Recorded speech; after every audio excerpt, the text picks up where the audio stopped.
September 7, 2025 ലോകത്തെ കുളിര് കൊള്ളിക്കുന്ന 24 15 വയസ്സുള്ള 2 യുവാക്കളെ ലിയോ 14 മാർപ്പാപ്പ വിശുദ്ധരായി ഉയർത്തി.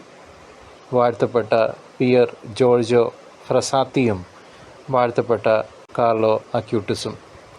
വിശ്വാസവും വിശുദ്ധിയും ചോദ്യചിഹ്നമായി നിൽക്കുന്ന നമ്മുടെ ഈ കാലഘട്ടത്തിൽ ഈ യുവാക്കൾ അതിനുള്ള ഉത്തരമാണ്.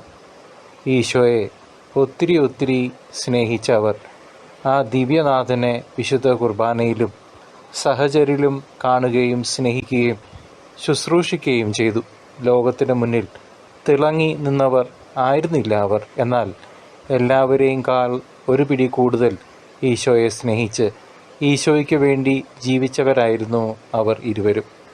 ഇരുവരുടെയും മാതാപിതാക്കൾ പോലും അതിശയിക്കും വിധമായിരുന്നു അവരുടെ വിശ്വാസ സാക്ഷ്യങ്ങൾ.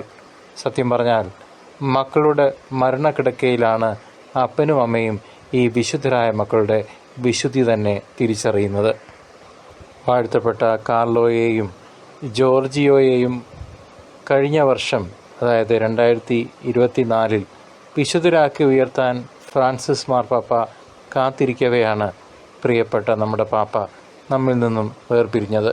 എന്തായാലും മകൻ്റെ വിശുദ്ധ പദവി പ്രഖ്യാപനത്തിന് സാക്ഷികളാകുന്ന അപൂർവ നിമിഷങ്ങളിലേക്ക് തയ്യാറെടുക്കുകയാണ് ആൻ്റോണിയോ ആൻഡ്രിയ ദമ്പതികൾ, കാർലോയുടെ മാതാപിതാക്കൾ.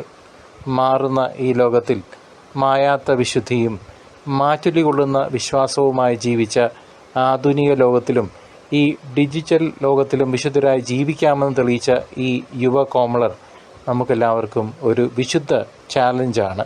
ഇരുവരും നമ്മെ നോക്കി അവരുടെ നിർമ്മലതയുടെ സൗരഭ്യം പരത്തി പുഞ്ചിരിച്ച് പറയുകയാണ്, ഈശോയെ ഏറ്റവും അധികം സ്നേഹിക്കുമ്പോൾ ഈശോ നമ്മെ ഉയർത്തുമെന്ന്. ജീൻസും ഫോണും ഒക്കെ ഉപയോഗിച്ച് ഫുട്ബോളും ട്രെക്കിങ്ങും ഒക്കെ ഹോബിയായിരുന്ന ഇവർ നമ്മെ നോക്കി പുഞ്ചിരിച്ചിപ്പോഴും പറയുകയാണ്, ഈ ഡിജിറ്റൽ യുഗത്തിലും വിശുദ്ധി സാധ്യമാണ്. ഒരു കാര്യം ഉറപ്പുവരുത്തിയാൽ, വിശുദ്ധ കുർബാന ഒരിക്കലും മുടക്കാതെ അനുദിനം ഈശോയെ സ്വീകരിച്ച് ജപമാല ചൊല്ലി മാതാവിൻ്റെ മക്കളായി മാറണം.